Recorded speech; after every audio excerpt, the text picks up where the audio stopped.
Suman TV ప్రేక్షకులకి నమస్తే. అయితే ఈరోజు ఒక ఇంట్రెస్టింగ్ గెస్ట్, చాలా చాలా చాలా ఎక్స్‌పీరియన్స్ ఉన్న గెస్ట్ మన ముందున్నారు. అసలు ఈ గెస్ట్ గురించి చెప్పాలంటే 1, 2 ఉండవు. చాలా కథలుంటాయి. ఎందుకంటే అవన్నీ నేను మాట్లాడతా కూడా ఇప్పుడు. బట్ నిజంగా చెప్పాలంటే సింపుల్‌గా ఒక లైన్‌లో ఈయన గురించి చెప్పాలి అంటే ఎంత ఎదిగినా కూడా ఒదిగుండే వ్యక్తే ఈయన. ఈసారి జైరాబాద్ టికెట్‌ని ఎక్స్‌పెక్ట్ చేస్తున్నారు బీజేపీ నుంచి. And at the same time ఆయన ఏవైతే ప్రాజెక్ట్స్ ఇవన్నీ చేసిండ్రో ఇవన్నీ మాట్లాడుకోవడానికి ఎన్ని రోజులు కూర్చున్నా సరిపోదబ్బా. ఒక ప్రముఖ సైంటిస్టు అండ్ సఫల అనే ఒక ఆర్గానిక్ కంపెనీ ఏదైతే ఉందో ఆ కంపెనీకి ఫౌండరు, చైర్మను ఆయన్నే మన పైడి ఎల్లారెడ్డి గారు. సివిల్ సర్వీసెస్ స్టూడెంట్స్ కి first and best choice KSC institute for IAS. ఆయన వచ్చిండ్రు, మన స్టూడియోలో ఉన్నారు. ఆయనతో మాట్లాడదాం. మస్తు ముచ్చటుండే చూడుండ్రు మీరు. సార్ నమస్తే. నమస్కారం అమ్మా. బాగున్నారా సార్? బాగున్నామమ్మా. సార్ మొదలు మీతో మాట్లాడాలంటే నాకు ఒకటే ఒక భయమైంది ఏంటంటే మీ చదువులు చూసి ఫస్ట్ అదే అడగబుద్దేంది నాకు. అసలు ఒక సామాన్య మనిషి ఇంతగానం చదవగలుగుతాడా? ఏం సార్ ఆ పిహెచ్డీలు, డిగ్రీలు ఏంది అసలు? ఆర్గానిక్ కెమిస్ట్రీలో పిహెచ్డీయా? వామ్మో! ఇంత కష్టమైన సబ్జెక్ట్ అది. అసలు ఎట్లా కుదిరింది మీకు ఇవన్నీ? ఆర్గానిక్ కెమిస్ట్రీ పిహెచ్డి అలాగే చాలా మంది చేశారు, వందల మంది. లేదు సార్, మాకు అట్లా ఉండదు. మీరు ఇప్పుడు నా ముందున్నారు కాబట్టి నేను మీ గురించే మాట్లాడతా.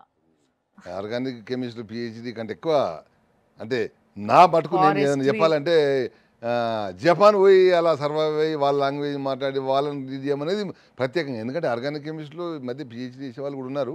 జనరల్గా డెఫినెట్లీ. కానీ అన్ని డిగ్రీలు అంటే 1, 2 మళ్ళీ ఎల్ఎల్బి లాస్ట్‌కి. ఇది స్పెషల్ ఎఫెక్టివ్. అసలు ఎందుకు వై ఆల్ దిస్? అసలు ఎందుకు ఇంత అంటే చదవాలి? రెండు ఉంటాయి. మా వెనకటి రోజుల్లో ఊర్లోకెళ్ళి వచ్చిన తర్వాత మనకి హైదరాబాద్లో ఫస్ట్ ఏంటంటే కెమిస్ట్రీ చేయాలనేది బలమైన కోరిక. నేను ఒరిజినల్గా ఇంటర్మీడియట్ అయ్యే వరకు 10th క్లాస్ వరకు చదువు నేను నా కొరకు చదవలే. మా తల్లిదండ్రులు ఊరికి పంపించే వాళ్ళు స్కూల్కు పోక తప్పదు కదా అని 10th వరకు చదివినాను. అలా ఇలా తట్టుకుంటా మొత్తానికి చదివిన తర్వాత 10th తర్వాత ఒరిజినల్గా ఓహో మనం ఎందుకు చదవాలనేది అర్థమైపోయింది. చదువు మొదలుపెట్టిన తర్వాత తెలిసింది ఇక దీని డెప్త్ ఎంత ఉంటుందో చూద్దామని చెప్పి మొదలుపెట్టినాము. ఎంబీబీఎస్ సీరియస్ ప్రయత్నం చేసినాను. చాలా 2 సార్లు ఒక్క మార్కులు మిస్ అయిపోయింది. ఆ రోజుల్లో ఎంబీబీఎస్ అనేది మొత్తం తెలంగాణ అప్పుడు జాయింట్ స్టేట్లో చాలా తక్కువ సీట్లు కాబట్టి ఒక సీట్లు మిస్ అయిన తర్వాత ఆ సబ్జెక్ట్ అనేది బాగా అప్పుడు పట్టింది. ఇక దాన్ని కంటిన్యూ చేసి యూనివర్సిటీలో ఎంఎస్సి ఆర్గానిక్ కెమిస్ట్రీ రావడం జరిగింది. అప్పుడు కూడా చేసి బీఎస్సీ ఫారెస్ట్ చేసినాం అప్పుడు కామారెడ్డిలో. అది కూడా మంచి సబ్జెక్టే. దాని ద్వారా ఇక వచ్చింది ఆర్గానిక్ కెమిస్ట్రీ. ఎందుకు అబ్బింది ఆర్గానిక్ కెమిస్ట్రీ అంటే జనరల్ కెమిస్ట్రీ, దానిలో మాలిక్యూల్స్ ఎలక్ట్రాన్స్ ఎవరికి కళ్ళ కనిపించాయి. అసలు ఎలుగనే ఎలగవు ఎవరికి ఫాస్ట్‌గా. కళ్ళ కనిపించని వాటిని మేము మైండ్తో విజన్ చేసి దాన్ని క్రియేట్ చేసి అవుట్పుట్ ప్రొడక్ట్ మనకు దానికి వచ్చే ఫలితం చూస్తుంటాం అనమాట. సో ఆర్గానిక్ కెమిస్ట్రీలో ఒక ఇంజనీర్ ఉంటాడు, అదొక రకమైన గేమ్ లాగా అనమాట. రకరకాల ఉంటుంది కాబట్టి ఆర్గానిక్ కెమిస్ట్రీ ఒకసారి అబ్బిందంటే అదొక బ్రహ్మాండమైన సబ్జెక్టు, అదొక అడిక్షన్ అనమాట. దాన్ని చేసేవాడు రోజు అది చూసేసి దాంట్లోనే. సో దాంట్లో నేను ఒక వ్యక్తిని ఆర్గానిక్ కెమిస్ట్రీ ఇప్పటికీ ఎంజాయ్ చేస్తాను. దాంతోనే జపాన్లో అన్ని సంవత్సరాలు చేయగలిగాను. ఇప్పుడు కంపెనీ నడిపిస్తున్నానంటే నా బ్యాక్గ్రౌండ్, నాకున్న సబ్జెక్ట్ మీద ఉన్న నాలెడ్జ్, సబ్జెక్ట్ మీద ఇంట్రెస్ట్ నన్ను ఇప్పటికీ నడిపిస్తుంది. సఫల ఆర్గానిక్స్ ఈ కంపెనీకి చైర్మన్గా, ఫౌండర్గా అన్ని మీరేగా, సర్వం కంపెనీయే మనది. సో ఈ కంపెనీని అసలు ఎందుకు స్థాపించాలనిపించింది? ఏంది మీ ఉద్దేశం దాంతో?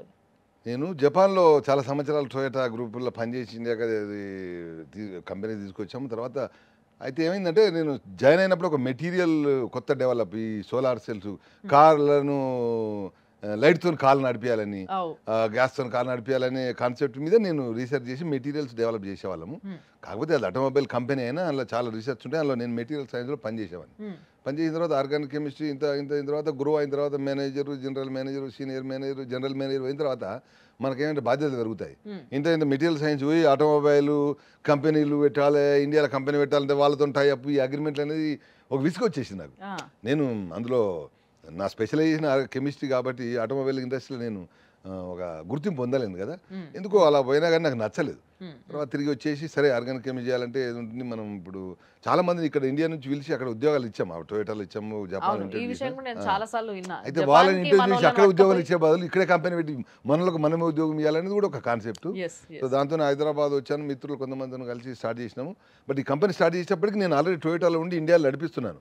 బట్ ఈ కంపెనీ రెండు నడిపించలేం కాబట్టి నేను పెట్టిన కంపెనీకి జపనీస్ ఆయన్ను సీనియర్ ఆయన ఫైజర్ నుంచి ఒక CEO మంచిది సార్ మీ కాన్సెప్ట్. ఆయన తీసుకు మిమ్మల్ని ఆళ్ళు పిలిపించుకుంటారు, ఆడ పని వాళ్ళని చేయించుకుంటారు, మీరు ఆళ్ళని పిలిపించుకొని ఈడ పని చేయించుకుంటారు. మరి అప్పుడు మనకు ఆ పరిస్థితుల ప్రకారం అంతకంటే మార్గం లేదు. ఎందుకంటే నేను టొయోటా కంపెనీకి సర్వీస్ చేయాలి అంటే ఈ కంపెనీ తప్పకుండా ఆ ఆలోచన వాళ్ళ విధానానికి మ్యాచ్ కావాలి కాబట్టి దీన్ని జపనీస్ వాళ్ళు నడిపిస్తేనే బాగా అని చెప్పి మన కంపెనీకి జపనీస్ ఆయన CEO పెట్టాం. నేను సో జపాన్ ఉన్నా, ఆయన ఈ ఇండియాలో ఉన్నాడు. రోజు మనం ఇక్కడ మన దగ్గర ఇట్లా టింగుమని పోయి టొయోటా కార్లన్నీ కొనుక్కుంటున్నాము, తిరుగుతున్నాం దాంట్లో అంటే దాంట్లో one of the main reason మన ఎల్లారెడ్డి సారే కదా సార్?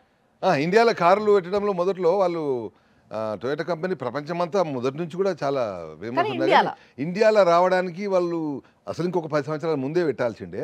కాకపోతే మేము ఎన్నిసార్లు చెప్పినా అప్పటికే వాళ్ళు అమెరికాలో, చైనాలో ఫుల్ బిజీ ఉండి ప్రొడక్షన్ చేయలేమని చెప్పి వెనక పోయిన 99లో మొదటిసారి పెట్టినారు కార్లు ఇక్కడ. ఓకే. మనకు చాలా కొద్దిగా మొదలుపెట్టి కొన్ని కార్లు తీసేవారు. అప్పటికే డిమాండ్ ఉండేది. బట్ తర్వాత వాళ్ళు ఇండియా పొటెన్షియల్ మార్కెట్ ప్రపంచంలో సెకండ్ థర్డ్ బిగ్గెస్ట్ మార్కెట్ అని తెలిసిన తర్వాత కొంచెం ఎక్స్పాండ్ చేశారు. ఇప్పుడు మీకు తెలుసు ఒకసారి 1 year వెయిట్ చేయాలి కార్, మంచి కార్ కావాలంటే.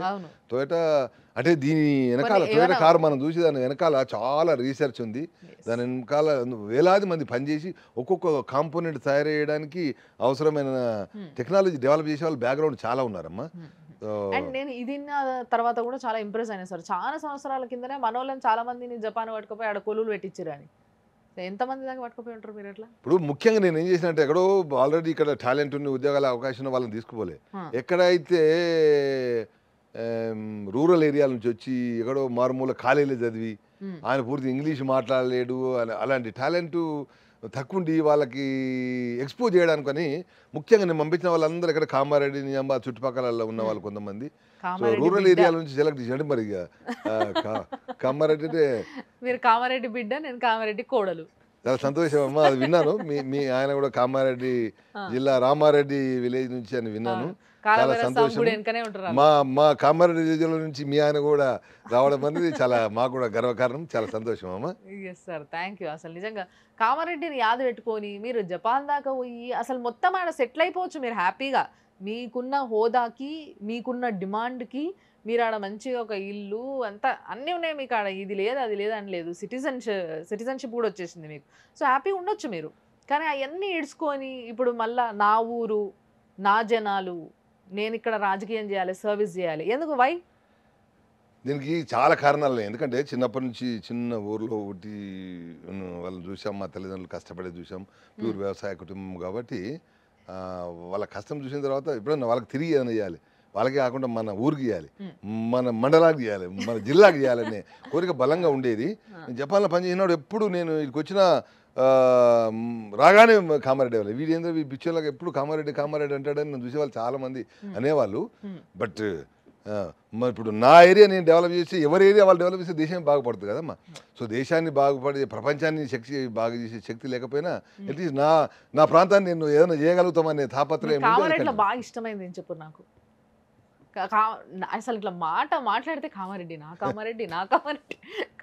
ఏమి ఇష్టం మీకు? కామారెడ్డి